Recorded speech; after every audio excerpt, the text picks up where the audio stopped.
आंदोलन ठिकाणी IPS Sandeep gill आलेले आहेत। बघूया आता नेमकं आंदोलन करणाऱ्या मुलांना काय देतात सूचना।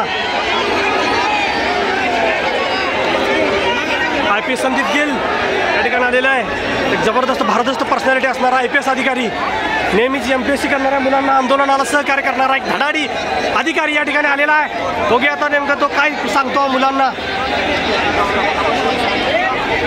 आणि सर्व आंदोलन करणाऱ्या विद्यार्थ्यांची चर्चा करत आहेत। बळीराम डोळेंशी आता या ठिकाणी IPS संदीप गिल चर्चा करत आहेत, ते समजावून सांगत आहेत आणि या ठिकाणी पुढील आंदोलनाची दिशा काय असणार हे देखील स्पष्ट करण्यात येणार आहे।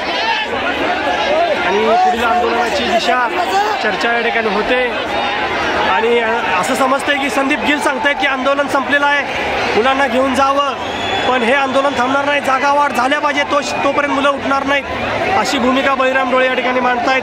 पाहूया आता पुढं काय होतंय। आणि रोहितदादा पवारांची सुद्धा तीच भूमिका आपण इथं पाहतोय। रुपालीदादा असतील किंवा रोहितदादा असतील या ठिकाणी ठिय्या मांडून बसलेले आहेत। आणि दुसरीकडे इथं बघतोय आपण संदीप गिल बळीराम डोळेंची संवाद साधतायत आणि आंदोलन मागं घेण्याची विनंती करतायत, पण मुलं जागेवरनं उठणार नाहीत, हा मुलांचा निर्धार आहे। बघू आता नेमकं पुढं होतंय काय।